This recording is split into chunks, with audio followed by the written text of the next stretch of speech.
On blast. This is Ball on Blast, part of the On Blast Podcast Network. Available on iTunes, SoundCloud, and YouTube. If you like it, then subscribe and tell your friends. Holla. On blast. Thank you. You're far too kind for tuning in once again to a little thing we like to call the Ball on Blast Podcast. As always, my name is Sheldon and Andrew. I'm joined by my guy, Andrew Webster. Webby, what is good? Oh man, the Toronto Raptors are really good, and and yeah, I've come back off the edge of the cliff there when it comes to the Sixers. Okay. Big win last night against Indiana that I definitely saw them losing. I thought it was going to happen. I thought they were going to take the L, but they came back. They played really well down the stretch in the second half. I think we might be okay with the Sixers. I'm pretty locked in on them being a solid playoff team. I don't know much about my Houston Rockets aren't going to make the playoffs pick that I said last week. I think that might be, now that Harden's back, that might be a tough one to see through all the way to the end of the year. Hey, it happens. I got you. The take's got to be hot, though. The takes always have to be hot. Nothing wrong with that. And as always, you know, people that are tuning into this feed, you might have been flooded recently with our Raptors post-game show. So Late for those night. people who are new to this podcast, this is the Ball on Blast podcast. Me and my guy, Andrew Webster, we go through all the topics, the fun stuff going on in the NBA, the must-talk-about moments in the NBA week to week. This podcast is always available Friday mornings. And as I said, we talk a little bit of Raptors, but mostly it's all about the NBA. Why we love the NBA, the fun stories, right? Yeah. All the big stuff happening, all the big and the small stuff happening in the NBA that you should be on. Exactly. So if you definitely enjoy the Wrap It Up podcast, which is our Raps post-game show, this was the birthplace of that, the Ball on Blast podcast with my guy, Andrew Webster. So hopefully we can entertain you as well here, right? But listen, I mean, the Raptors have been doing so well, and there's such a story now in the NBA across all mediums that it's obviously got to be what we talk about first. This is incredible, Shelley. It is crazy what's going on with the Toronto Raptors, and what a week it was. Raptors now at 11-1, best start in franchise history. They just completed a 4-games West Coast road trip sweep in which they beat who'd they beat? They beat the Suns, they beat the Lakers, they beat Utah and Sacramento. And this great stat from Josh Lewenberg, the Raptors have been on 38 West Coast road trips of 4 games or more in their 24-year history. This is the first time they've swept one. And that is just crazy. These Western road trips used to be a big, like almost a bugaboo for the Raptors. It was like, yeah, Sure. they're doing really well, and then they go out west and they drop 3 of 5. Definitely. I mean, Sam Mitchell was fired in Utah after a crazy game, right? The 0-0-0, right? Like that's the West Coast trip. Yeah. Kevin O'Neal breaking his hand in after a loss, I think in Phoenix, was it? Yeah, Right? it was West Coast trip. West Coast trip, right? Oh, no. Kevin O'Neal whipping the lamp because Jalen Rose broke his hand. That was the story, right? Right. I'm pretty sure that's what it was. No, yeah, and it was Triano breaking the clipboard on a West Coast road trip. That might be a tough one to find out. Maybe. Obviously, Kobe's 81. Yep. Like, there's just a lot going on with the Raptors on the West Coast. So it was cool to kind of see what the week had entail for your Toronto Raptors that are now, I mean, well, in command, let's say, of the Eastern Conference. So the way that they've looked and the way that this has gone, people are getting super excited in Raptorland. And I'm going to be honest, I know that our first segment that we do each and every week on the Ball on Blast podcast is a little something we call Turn Up or Turn Down. And how the segment works for those of you new to the podcast is we make a hot take, turn up equals good, turn down equals bad. This first one, Webby, I know that it's a quote-unquote hot take, but I'm actually being serious here. And the first topic is the Raptors could give the Warriors a go in a 7-game series. Webby, are you turning up or turning down on this? Well,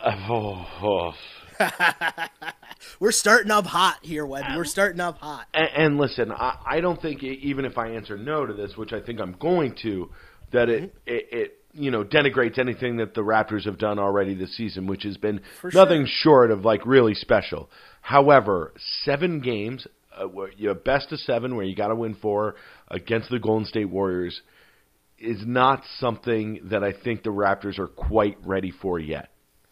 Okay. I think that the roster has a lot of promise, and I think even the best stuff of what we will see about the Raptors, we haven't seen yet. I think the best is yet to come. But winning 4, where you have to win 2, at least 2, in Golden State is. Well, here's the thing, though. I'm not talking about winning the series. I'm just saying it goes 6 games. You know what I mean? Like, I'm saying they give them a go. They win a game. They win 2 games. No, I'm going to give them the Sixers in 2001. I think they win the first one. I think they win the first one and then take the 5-game loss. The 5-game sweep, as they say. Yeah, exactly. It's definitely interesting, and I'm going to turn up on this. And I like what you said, though, Webby, because it makes sense. You saying turn down isn't an indictment on the Raptors. It's more so just the, absolute monsters team that the Warriors have created. I mean, I was going to say that the Raptors are the best team in the NBA right now. But I can't because the Golden State Warriors are there. Yeah, I think the Raptors definitely can give the of all the teams in the NBA, I think the Raptors give the Warriors the best go. And the reason being is, I mean, with that said, there's got to be a lot of qualifiers, right? Obviously, we're talking about a healthy Toronto Raptors team, first off, right? Meaning a healthy Kawhi Leonard, a 100% Kawhi Leonard. You need a A++ Kawhi Leonard, and you need an A++ healthy Kyle Lowry. That's for starters. Secondly, the reason why I think they give them a go is just because the way that this Raptors team is, they're deep enough and they can defend, right? Nobody's going to stop Clay and KD, but you're just going to try to harass them. You're just going to try to throw enough bodies at them and also make them work on defense, right? And that is just, you look at a guy like Siakam and what he's doing. He might be the breakout star of the early season for the Raptors, right? And he's just running up and down the court. Someone's got to guard him, right? And the one thing I'll say about this Warriors team, they're not as deep as they used to be. Meaning, obviously, they're still super top-heavy, but they're not getting the boost from the bench that they would have before with, Iguodala, I don't think really has much left in the tank. Do you know what I mean? Right. It's still the same top-heavy team, but the Raptors, I think, could make it interesting. I'll say that. Are they winning the series? No, I got to see more. But to second your point, Webby, of what you said about the Raps, and we haven't seen the best of them yet, I don't know if you saw Fred VanVleet a couple games ago. It was pregame, and he said, in spite of our record, I don't think we've played well in the majority of the games this season anyways, right? And Kawhi kind of seconded that, right? Kawhi Leonard was out here talking about how he doesn't even know the plays yet, right? So if this is what they're doing, there's still another level for the Raps to go. I think they could give the Warriors, they could make it a series. They could make it interesting. But, hey, the fact that we're even talking about this is just amazing for the We the North Nation, right? It's tough, though. The other thing is it's early November. Exactly. But you say this all the time. Raptors fans got to enjoy the season. And when you're looking like this, you should be able to enjoy the season. But, man, already talking about how many games you can take off the Warriors in the finals, there's still... Hey, that's why it's a hot take. Yeah, I understand. So I'm going to turn down. I still don't think that they'd... I would say, 5-game sweep is what you're going to get. I like it. Off of this road trip, though, Webby, what was the most impressive part of the road trip the Raptors just had for you? What stood out the most? There's a lot. Obviously, the win in L.A. Is big. But to be quite honest, is finishing it off against Sacramento. That was the one that I thought they were going to lose. Because, honestly, man, I think Sacramento is really, really much improved. I really like their team. And I really like the coach, what Coach Jay has done there as well. And that was the one that I thought that the Raptors would kind of overlook, Successful road. And it kind of looked like that earlier. Right, exactly. They came out and they looked honestly like the Sixers turning the ball over so much. but being able to kind of overcome that bad start on the last game of the trip against this, team in the Kings that are kind of taking people by surprise, and especially for an East Coast team, maybe you haven't been watching a lot of film on the Kings or whatever if you're the Raptors. But I thought closing out the West Coast swing with a win there was probably the most impressive part. I mean, other than beating LeBron, right? Yeah, there were so many moments on that trip, that definitely the highlight. I'll agree with you and say beating the Lakers, beating LeBron was definitely a big deal. And I think it was a massive deal as well because Kawhi Leonard, the Lakers are one of the teams rumored to be in the Kawhi Leonard sweepstakes. That's not a good sales pitch if you're the Lakers, right? Getting dummied by the team Kawhi's on and he's not even playing. That's not a good look for the Lakers if you're really trying to get Kawhi Leonard. So I think that was really a big thing for the Raptors. Also, a small measure of revenge for all the disrespect LeBron has given the Raptors over the years. I feel like Kyle and Serge had a little extra juice in that game. So that was really cool to see. But my biggest takeaway from this little 4-game West Coast road trip, Pascal Siakam is the Raptors' third most important player. Oh, yeah. I didn't think that was something that was like even could possibly be in my vocabulary heading into this season. Like I knew he took a jump. There was a lot of talk from training camp and stuff, and Nick Nurse giving him a lot more of a rope to play with, if that makes sense. But he's just incredible. He's all over the court. He's affecting the game in so many different ways. I didn't know he had that much of in his offensive game. That's more than just the hustle buckets. It's so crazy. I mean, like you say, somebody's got to guard him. And forcing a team to put a good defender on a guy like Pascal Siakam is going to be really good for the rest of your team, right? And honestly, I feel bad in that I've kind of, in the off season and towards the end of the last season, I was like, oh, Pascal Siakam, like poor man's Draymond Green. He's way more offensively skilled than Draymond. Yeah. He can score in so many different ways. It's crazy what Siakam can do. And you know what it always reminds me of? It's like that Drake Nonstop song. Shit don't ever stop. Right? Like that's just what it is. He's like all the way. He's all over the place.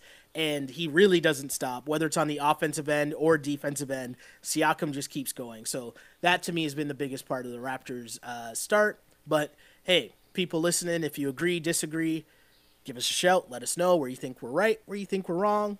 All good. And again, don't forget to check out the Wrap It Up On Blast postgame show, which is live after each and every Raptor game on Twitter at Shell Alexander. The number one post-game post-Raptors show out there. 100%. Did I see my boy Brendan Dunlop there making an appearance? Oh, he did make an appearance. I know. Brendan Dunlop came through on like the Suns game, like a West Coast Friday night, 10 o'clock game, Phoenix Suns. I was like, are you sure you want to come do this game? He's like, yeah, I'm in. Even more impressive when you realize that he has to wake up early on Saturday to watch all the soccer. Exactly, right? It was great. I was very impressed. I felt honored. I felt blessed. Happy that he came to bless. I really like that the cast of characters is growing more and more. Like, who are you going to see at the end of this game? Which one of your favorite talking heads is going to be there? It's amazing. Right? It's always a surprise. So, yeah, that's been a lot of fun. So don't forget to check that out in the same place you get this podcast. So that's been really cool. One last note here regarding the Raptors. I just want to mention that the Spurs have lost 2 in a row to the Magic and Heat. While DeMar continues to cook on offense, the Spurs have lost back-to-back games to the Magic and the Heat. Just saying, I'm just going to put that in the tape, put those chips in the table and leave that there. All right. Again, long season. Long season. Next up in our turn up, turn down segment, again, we make a hot take, and it's either turn up, which equals good, turn down, which equals bad. Next hot take, the best Canadian basketball player right now is Jamal Murray. Now, the reason this comes up, Murray dropped 48 on the Celtics, and which was a record for the highest scoring game by a Canadian-born player. Now, obviously we're saying born because there's a whole Steve Nash asterisk, which, whatever, that's not the point.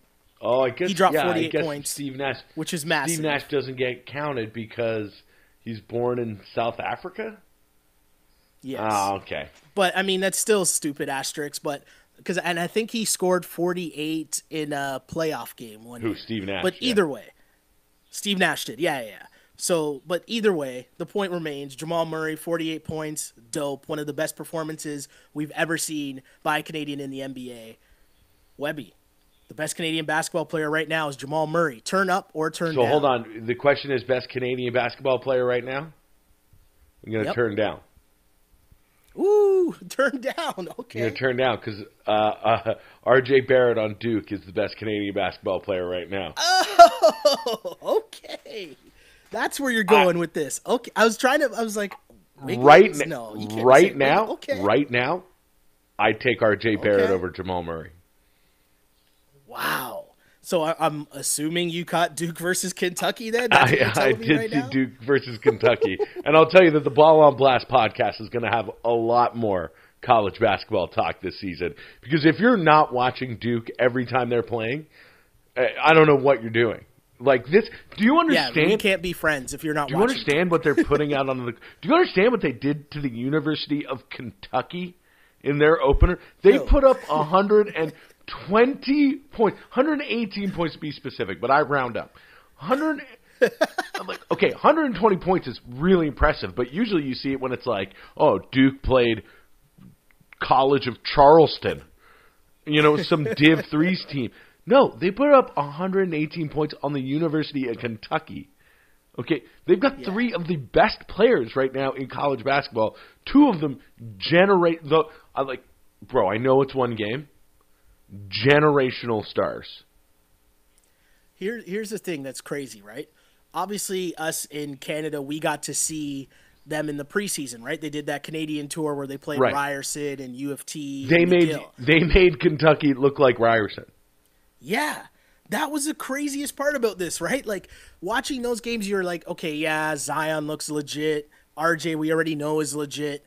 Those guys look like dominant players. Cool. But that's against Ryerson. And then you watch that game against Kentucky, who was ranked as the number 2 team in the nation. How are they ranked ahead of Duke? That's a whole other story. I don't know. Supposedly, Kentucky's supposed to be deeper. That was a thing. Right? Didn't look like it. Definitely didn't look like it. The other funny part about that game to me was all the cutaway shots of Calipari just looking so rattled. Well, it's so funny that it's like, talk about getting beat at your own game.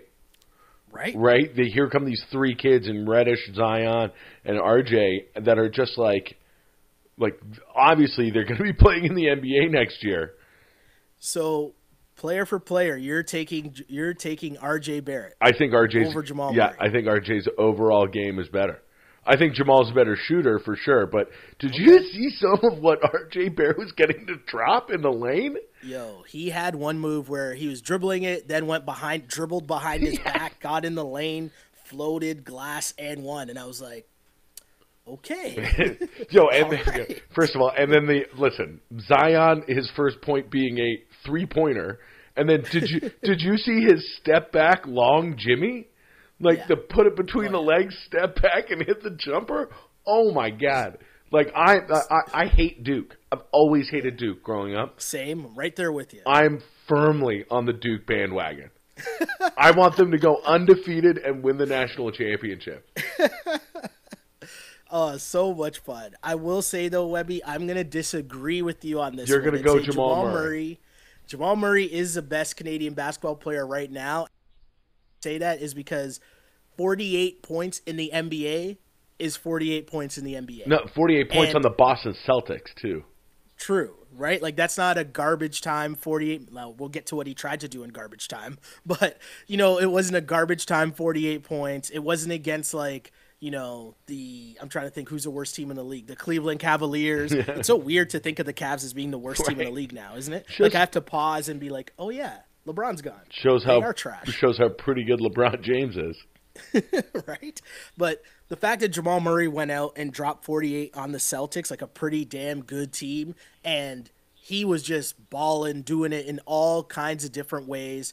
I got to give it to Jamal Murray just because he's doing it in the biggest league in the world. Now, obviously, that's not RJ's fault. If there was no one and done rule, obviously RJ would be in the league right now, but we don't know what he would do in the league. So with the information I have presented in front of me, I'm going to take the guy that I just watched do it in the league. That's all. Okay, fair enough. Fair enough. Interesting conversation. And listen, right? I love Jamal Murray's game, and I think he's really evolved as a basketball player over the last couple of years. But you know what? I call him a system player. Ooh. Now he's in the totally perfect system for his game. Playing with that run and gun Denver offense. Is it interesting that Andrew Wiggins? Neither of us brought up Andrew Wiggins. Not really that. I mean, but no, I think it's more. Nobody brought up Kelly Olynyk.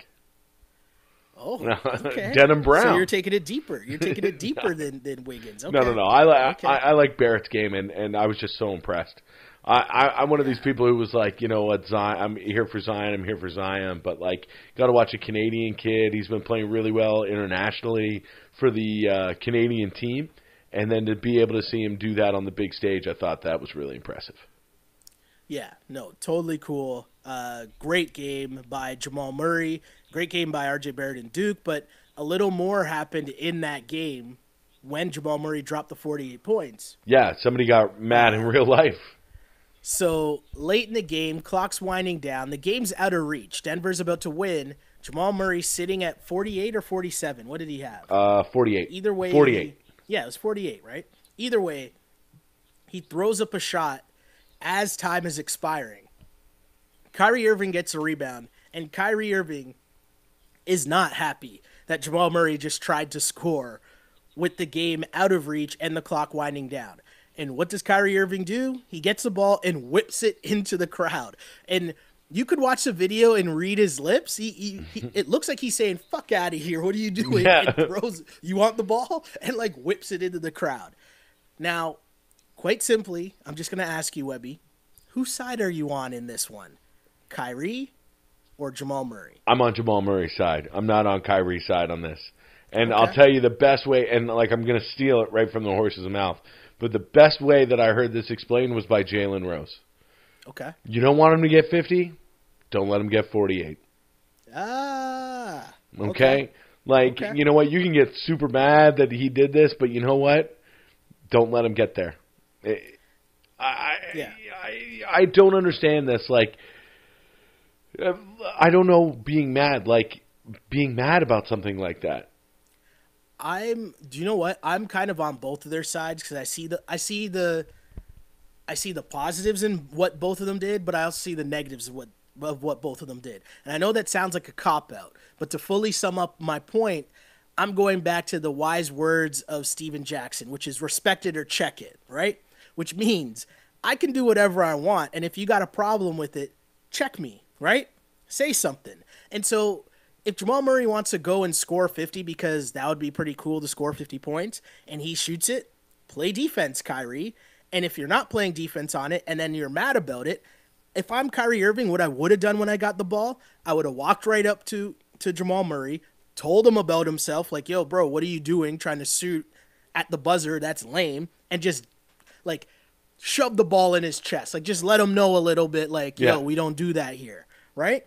But the way, like, to whip the ball into the crowd, that was kind of whack. Yeah. That was kind of whack. It reminded me of Cartman from South Park. You know, like, I'm taking my ball and I'm going home. You know, like, and it almost like probably, you know, he was probably more mad that they got dusted by the Nuggets rather than, you know, like this 50-point thing. And obviously Kyrie's a competitive guy and one thing leads to another, but like, come on, man, like you mad? Come on. Big mad. You big mad. Seriously, like, come on. Again, it's early November, man. It's like, relax. And Kyrie was talking about it still like 2 days later. That's what like, I was going to really say. Salty. He doubled down on it just yesterday. I saw that, and I was like, bro, you got to let this alone for a minute. Let it go. Let it go, right? I think it's like he's probably mad about the Celtics season isn't going as smoothly as people probably anticipated so far. But again, it's early. Relax, chill out. You'll see them again. And respect it or check it, right? Exactly. Get him back next time you see him. And I think next that's time you the play, kind of drop 48 on him. That's the kind of thing that he was saying too. He's like, we're going to see them again.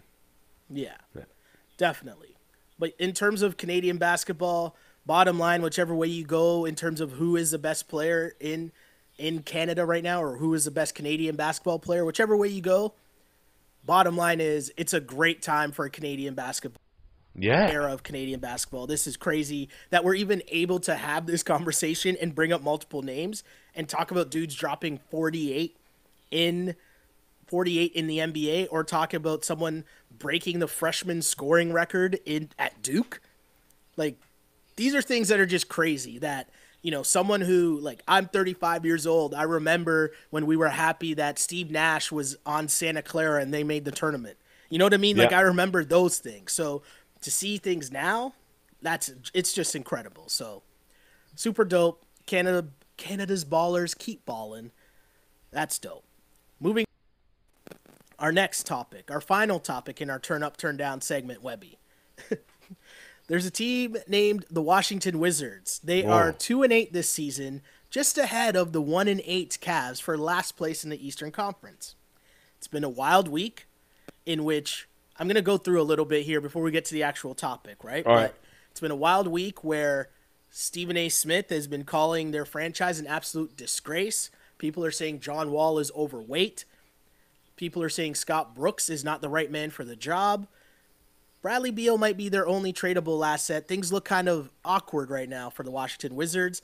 And what do you know? Their plan of bringing Dwight Howard in to try to solve their problems didn't work. So my question to you, surprise. Dwight Howard and Austin Rivers didn't help things, right? So here's the next hot take. Again, we make the hot take, turn up equals bad, turn down equals good. Here it is. It's time to blow up the Washington Wizards. Webby, what say you? I'm turning down. Oh. Because the time to blow up the Washington Wizards was 2 seasons ago. Well played. Well played. This is like, for some reason, the Washington Wizards are seeing this terrible experiment play out all the way to the very end. They've had a couple of real options to blow this up and not have such a drastic change as they're going to need to have very soon over the past few years. Like, you're going to have to get rid of Beal and or Wall. Yeah. And I mean, they, as you said, they really doubled down on this and messed it up by giving John Wall the super max deal that, you know, at the time, you could argue whether he deserved it or not, but they didn't really get anywhere for him to command that, right? He was an all-star, but there's still questions about whether he was the best point guard in the Eastern Conference, let alone the league, right? So there were always a lot of questions there. And the fact that now he got paid and all these stories start coming out about him partying or is he looking overweight, it's like it's just not a good look. He's got Doncic disease. He's not white, though. He's just doughy. Yo, someone, what was I just listening to on the way home? But they were making the point about how Kyrie and John Wall copied Kyrie in the sense that when Tommy Heinsohn said that Kyrie looked like he was out of shape, Kyrie just cut his hair. Yeah. He just got a haircut. And then they're like, John Wall magically a couple days later, like, did the same thing. And it's like, yo, you just cut your hair. Like, that doesn't mean you look like you lost weight. Like, who are you fooling right now, right? Like, Tommy Heinsohn. That's who he's fooling. Tommy Heinsohn. I guess, yeah, fooling Tommy Heinsohn. That's true. His eyesight might not be there. Right? That's it. Incredible. But yeah, I mentioned just a drama going on in Washington right now. And we alluded to it last week, and we didn't really deep dive into it. But it's just gotten worse over the following week. So here we are, right? And we mentioned the questions from before the season started. And a reminder, before the season started, reporters were already asking John Wall if he was partying too much because the rumors were out there that he might be up in the club, right? You know? And here's a quote that John Wall gave. Again, this is before the season started. Quote, "You got a 9 to 5. What are you going to do after your 9 to 5? You're not about to sit in the house all day, are you? I'm a grown man. I can do what I want to do." I'm a grown-ass man. I'm a man. I'm 40. No, sorry, he didn't say that. But continuing, he said, I know what I'm going to bring to the table, and that's 110% effort. I know how to work hard on my game, and I'm going to enjoy my life. I'm not all about to sit at home and be boring. That was John Wall before the season started. Well, Thursday, today being Thursday when we're taping this podcast, there's a show called First Take on ESPN, which is hosted by a man we might be familiar with named Stephen A. Smith. And Stephen A. Smith went on the air, Webby. And people listening, I would love to hear all of your opinions on all of this, because I found this to be just absolutely amazing and why I love the NBA. But Stephen A. Smith went on the air today, and he said, quote, the situation with John Wall is so bad, I'm getting pictures of John Wall off the court where people are seeing him. They're bringing up Rose Bar, one of the most popular nightclubs, if not the most popular nightclub in Washington, D.C. They're talking about off-field habits, John Wall. Pay attention. Stephen A. Smith then continued to say, I think I've been to Rose Bar once, but I'm not sure. But I know it's the hottest nightclub in D.C. I will tell you this, I'm going. I'm not apologizing for that, but that's a different subject for another day. I don't have to play in front of the Wizards fans. I'm not getting paid over $30 million, and I'm not scheduled to make $46.9 million in the last year of my contract 4 years from now. $46.9 million 4 years from now. For a guy who's shooting, what, like 17% from three? Right? And who is known to be a bad teammate. How do we know this? Because his teammates told us. How bad of a teammate he is. Right? So, like, this is just all incredible. And you got to remember, it wasn't just that. Because remember he got into it a couple years ago with, was it JJ Barea? I'm pretty sure he got into it a couple years ago with JJ Barea, and JJ Barea was quoted as saying, like, your teammates don't even like you, right? So, like, dudes around the league know that this is a thing. This is a bad reputation thing. And last year, if you don't know what we're talking about Marcin Gortat, who's magically not there anymore, but it was when John Wall was out of the lineup, and the Wiz really went on a bit of a run last year when John Wall got hurt, and there was a lot of talk about teamwork and passing the ball and things that would lead you to believe that they were being successful because John Wall wasn't there. Before we get to the clapback, Webby, I want to get your take on this whole sending pictures to Stephen A. Smith of John Wall partying in Rose Club. Or Rose Bar, sorry. My bad. Stop snitching. First of all. Like, I mean... Hold on. The people sending the pictures or Stephen A. Smith on TV saying that he has said pictures? No. The people sending the pictures. That's what Stephen A. gets paid for. Fair enough. Okay. But I would say, listen, tell your friends. Don't be taking pictures in the club, okay? That's number one. It's true. Put the phones away. Right? Come on. Enjoy yourself. Yes. Go and buy John Wall a drink and some chicken wings. Right? Like, that's the first problem with this filming people when they don't want to be filmed. Yeah. I mean, I guess that's a thing now, the Ottawa Senators and the Uber. Oh, my God. That's for another podcast. Yeah, that's for Pucks on Blast. Pucks on Blast, coming soon, 2020. Yeah. But this story is crazy. And as you said, if you're really taking pictures of another grown-ass person. Grown-ass man in the club. Yeah, like, and then sending it to some, like, I can't fathom that, right? And maybe I'm old. I'm, like, out of this whole cell phone culture of 100%. Just invading people's privacy. I'm 100% washed. Yeah, right? Like, invading people's privacy for likes. You know, maybe I'm too old to understand that. I don't get that culture. But first off, I agree with you. What are you doing sending pictures to Stephen A. Smith about that? How do you have Stephen A. Smith's number? They probably send. I guess you're DMing them. It must be through Twitter or social. That's how washed I am. Here I am still phoning Stephen A. Smith to tell him I'm going to Walmart. I'm going to Walmart. You're trying to call the Philadelphia Inquirer to get his contact. Yeah, exactly. I'm going to the Walmart to have my photographs of John Wall in the club developed. Like, don't worry, they're coming in a couple of days. Amazing, right? But so first off, that's the first point. This story is just crazy. But secondly, John Wall. Doubling down. I'm not saying you can't go out. Doubling down, though. I'm not saying you can't go out, right? I'm not saying you can't go Enjoy out. yourself. Do what you do. Enjoy yourself. You've worked very hard in your career to be a very successful person. In fact, you're better than successful, right? Because you are at the pinnacle of your craft. And you're right? going to get $46.9 million in the fourth year of your contract. Yeah. So who am I to tell you to not go out and not enjoy yourself at Rose Bar, one of the hottest clubs in DC? I can't tell you to not do that. Enjoy yourself. Now, my issue comes with the clapback from John Wall. Because what did John Wall do? He did what most people would do in 2018, supposedly. They jump on an Instagram live session while he's in a hot tub for some reason. I don't know. Yeah, outdoor hot tub in DC? It's going to be cold as shit. No, they're in Orlando. They're on a Oh, road they're trip, in so Orlando. it says, Okay. Yeah, the Instagram live session was from Orlando. Play the Magic on Friday. Okay. So he's in a hot tub, some hot tub in Orlando, decides he's going to go on Instagram Live and respond to this. Now, again, John Wall, go out, enjoy yourself. Don't respond on Instagram Live to this in a hot tub. Don't respond at all. But if you are going to respond, don't do it on Instagram Live in a hot tub, right? But here's the comments. Quote, "It's a long season. Everybody don't start off great. Keep being a fan. I'm going to keep hooping. If you don't like it, you can hike it. Facts." First of all, like that quote. if you don't like it, you can hike it. Did he mean take a hike? Maybe that's some lingo. That's some DC lingo. Yeah, I don't know. That's what the go-go If you don't kids like it, say. you can hike it. That's what the go-go And then the kids facts. say. Facts.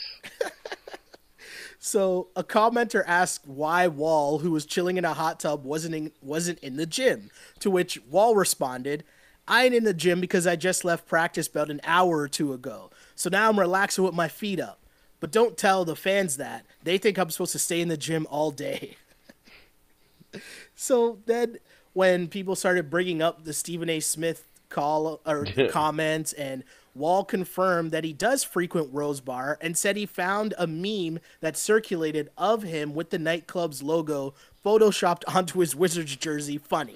So he's enjoying the joke of it, right? I give him a lot of credit Yeah, for exactly. that, right? Have fun with this, because at the end of the day, this is a pretty ridiculous story that only happens in the NBA, right? For sure. So imagine Bob McKenzie talking about how he has pictures of Austin Matthews I've got- in the club. That would never Connor happen. McDavid right? was in Edmonton's hottest nightclub, Cowboys. Right? It's just so funny. The NBA is the best. But this continues. Quote, "I do go to Rose Bar on Saturdays." Yo, why are you snitching on yourself? Yeah, exactly. Anyways, quote, Dummy. What? What? Not supposed to party once in a blue while? Again, The Blue fuck? Moon? Where you? Does he mean the blue he while? meant blue, take a hike, Blue Moon? We got to his colloquialisms are not where they need to be. Oh, this is incredible. Again, I'll try this again. What? Not supposed to party once in a blue while? The fuck? Where you be at? Opera? Living room? Now. So okay, yeah, both of us thought the same thing. Thought the Yes. same thing. Yeah. Why you got to hate on people who like opera? Yeah, I was like, what's wrong with the opera? How are you going to diss people that like the opera or like their living room? You make your living room nice so you can enjoy it, because you might want to spend a lot of your time in a living room. But then we find out that he's not talking about the actual opera. Or right? your Or actual people's living rooms. These are actually the names of apparently inferior nightclubs in DC. So John Wall is now not only instead of ripping people for going to the opera, he's dissing them for just going to whack bars in DC. So This is incredible. I'm sorry. you know what it made me think of, and we're the same age, living in Toronto. Yeah. Do you remember My Apartment? Yes, definitely. Yeah. Yo, Definitely remember that. it used to always bug me out. People are like, "Yo, on Saturday night I'm going to My Apartment," and I was like, "All right, where do you live?" And they're like, no, bro. It's a club downtown called My Apartment. I remember when I first moved to Toronto, I was like, wait, okay, so what subway stop do you live at? They're like, no, bro. You gotta we'll give you the address So of the club. Show up there. That's what I thought about when I found out that living room is Living room and opera. an opera. So good.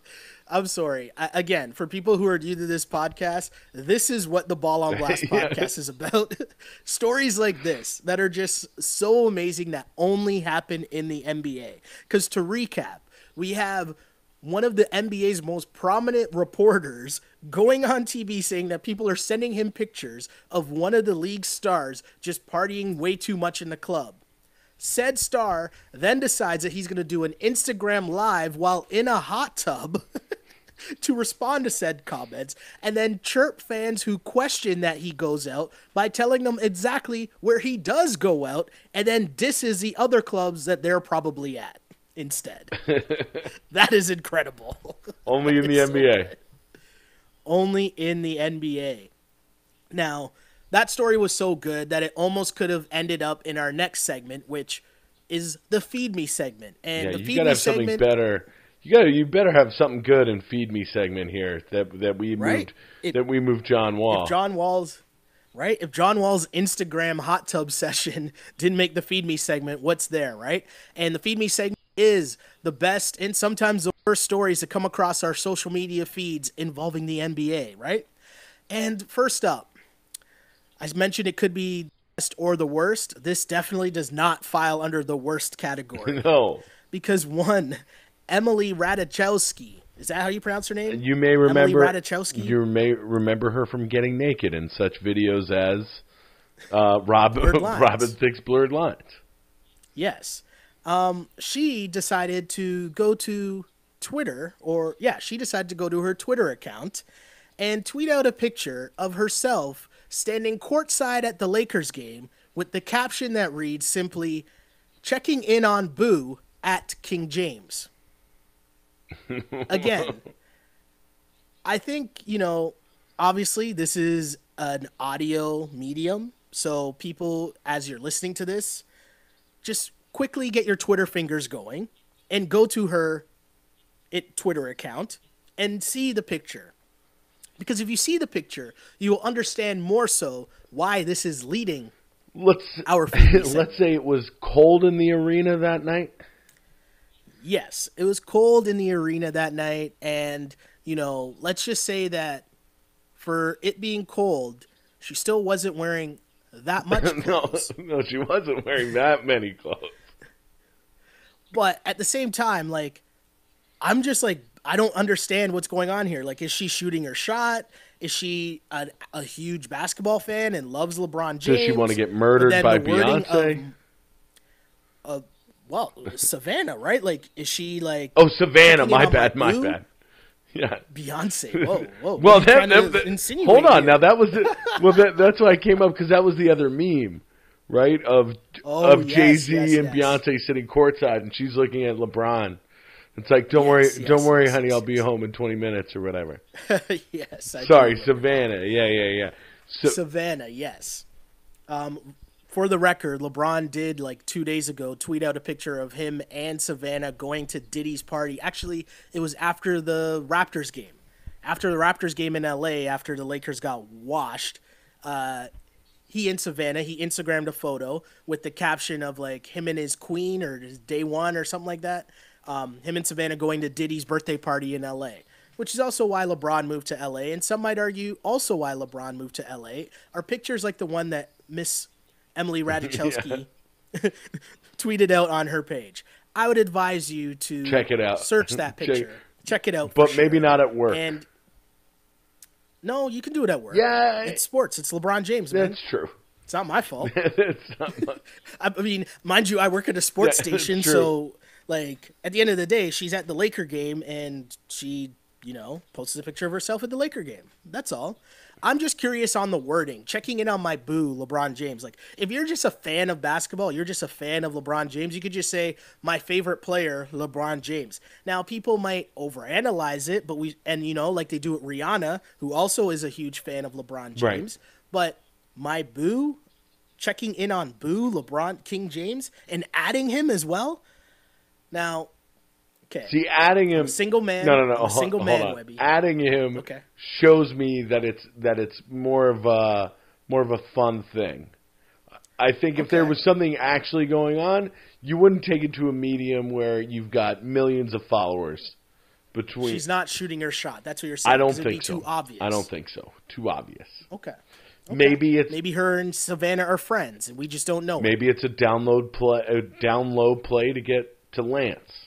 To get to Lance, we know Lance is born ready, right? Try That's very good. That's very good. That's very good. Yeah. So good. Anyways, the NBA is the absolute best, and that's just absolutely outstanding. We want more thirst traps. Let me see, like, more. I want more celebrities going to games and being like, yo, at Cody Zeller. If you're here for at Cody Zeller, my boo. And it's like, I don't know. Zeller. I don't know. It's like the chick from. It's like Amy Schumer. Yeah. That would be the best. That's what I want. Yo, I will say this, Webby, and do not comment on this, but I will say the first thing I thought about when I saw that picture was the Chris Rock bit where he talks about, like, married men when you're, like, old and you've been married for, like, way too long. And he's like, now men stop chasing when they get married, but if it's chasing us, sometimes you just can't run fast enough away. And I was like, yo, I know it's LeBron, but I'm looking at that picture, and I don't know if he can run away fast enough from that, right? I'm like butchering the bit, so go back and like actually watch the bit because it's super funny how he breaks it down. But that's essentially the gist of it. Exactly. They stop chasing, but if it's chasing us, sometimes we just can't run fast enough away. That's killer. That's amazing. Again, that's a joke. I'm making a joke, ladies, our female fans. No men cheat, okay? It's not a thing. We don't do that. No. Now, moving on to our old next wives' topic in our Feed Me segment, right? I'm going to simply toss this up to you, Webby, because I found this amazing. But the Joel Embiid versus Andre Drummond Twitter beef has been going on now for, what, 2 years? Is it 2 years at least, 2 years. Right? No, I think it started at the beginning of last year, the beginning of last season. So this season, Andre Drummond decided that he was going to comment on someone else's Instagram feed and say about Joel. It's a picture of him and Joel Embiid, and he comments and says, "That man is fat, out of shape, and talks all day. I'm not worried about him. If I can't guard him, why was he so happy to have me out of the game? Was locking his ass up and running him to exhaustion." Really? Now that was when, before. That must have remember been. that was a game when After Embiid flopped, right? Right. Remember the flop and that was Drummond the fouled Blake out, Griffin, waved at him. and that was the Blake Griffin 50-point game. Yeah. Yes. Because they played since then. They played since then, and in the rematch, one person went for 39 points, 17 rebounds, and 2 blocks, and the other went for 8 and 9. Hold on, let me think of who had those. Was the person with those stellar numbers the second leading scorer in the NBA this year? Is that Andre Drummond? Is he the second leading scorer? No. Joel Embiid is the second leading scorer in the NBA right now. So Drummond talks shit, and then JoJo just destroys him on the court. And then to make it worse, puts up a picture, uploads a video, to his IG account that is just of a video, an old video of Andre Drummond dancing. Dancing horribly, by the way. And the caption just says, "Mood." Yo. Again, so after destroying him, dropping 39 and 17, JoJo goes back to Instagram to post a picture of Andre Drummond dancing horribly with the caption that just says, "Mood." Score victory, JoJo? Yo, JoJo had this one as soon as Andre Drummond went to Instagram to respond. That's when this was over. Yo, you're saying he was like Pusha T, like he just had one waiting for a drink to... Embiid is like, he says that he has free real estate in Andre Drummond's head, and it's so true.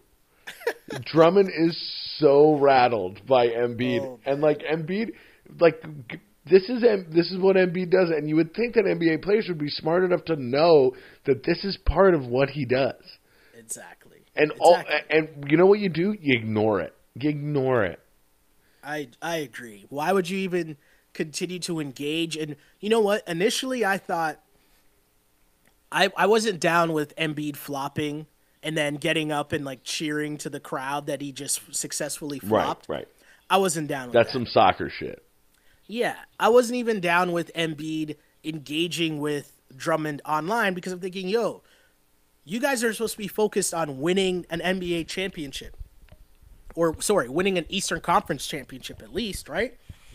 Yeah. That should be the focus. Not the Detroit Pistons and Andre Drummond. But that's just... So, like, who cares about Andre Drummond? That was my thinking. But that's just But what then when Embiid Drummond does. wants to make it spicy, Yeah. then, hey, all bets are off. It's like right? a fly in a spider web, man. Just like, I knew, like, what, you just played right into it. Brutal, Drummond. So good, so good. Again, the Feed Me segment is one of my favorite things just because it's exactly why we love the NBA, because it's so, so good. One last thing I want to run by you, Webby. Oh, hold on.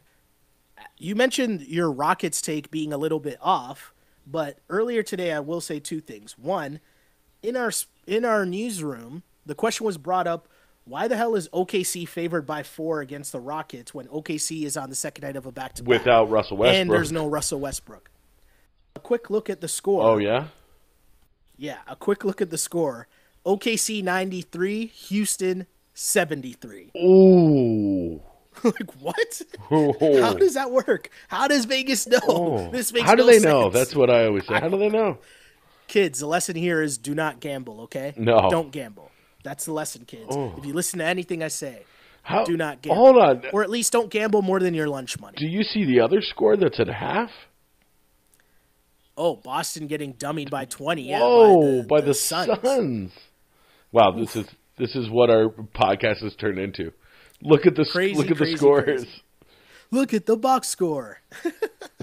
Well, the one thing I was going to ask you is, did you have any issues at all with the fact that on the surface it looked like, oh, the Phoenix Suns are going to buy out Tyson Chandler, and Tyson Chandler is expected to sign with the Lakers. On the surface, some people didn't have a problem with that. But once you take a step back and you realize that, oh, wait a second, who's in charge of the Phoenix Suns? Why? One James Jones, who is noted to be a great friend of LeBron James. one LeBron James. Yeah. The same LeBron James who referred to James Jones as the best teammate he's ever had.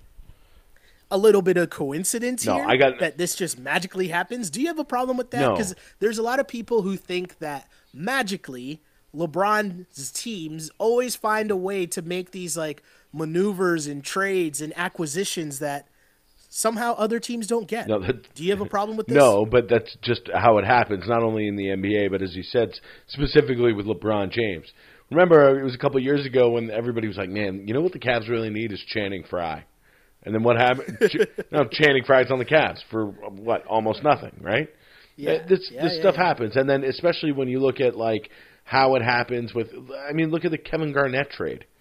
Who traded? Kevin McHale. And Danny Ainge. Giving it to his boy Danny Ainge and his former squad, the Celtics. Yeah. Exactly, right? So that's not really something that bothered me too much. I mean, it's the NBA. That's what happens. Okay.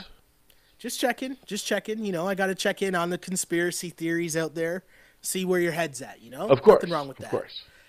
To wrap up the podcast, so we always do the Ask on Blast segment, and the Ask on Blast segment it normally has nothing to do with basketball. It's mostly pop culture, just what else is going on that's piquing our interest. And Webby, I noticed you tweeting a lot about some albums. Big drop And last week. I just want you to tell me because, I'm stuck in my ways, right? I'm hype in the morning and I throw on Young Jeezy. I throw on Jay-Z still. You might catch me with some Pusha T, mix in some Drake depending on the moods. You know what I mean? But I hit the same notes, right? I'll go to my what's the one playlist on iTunes I go to? I think it's called the A-list. I think it's the A-list. Okay. Or It's Lit, that one too. But, to try to see what's new, right? And then you stumble across a Mo Bamba or something like that, right? Shaq West got so many flows. Right? But for the most part, I still need help from my friends. What should I be listening to? And I saw you tweeting a bunch about some new drops. So let me know, Webby. What should I be listening to right now? What dropped? What are you bumping in the headphones? Okay, I got 3 drops that came out last week, okay? And especially if you're into different kinds of moods, if you're into different kinds of whatever you're feeling right now, I got 3 great albums for you, okay?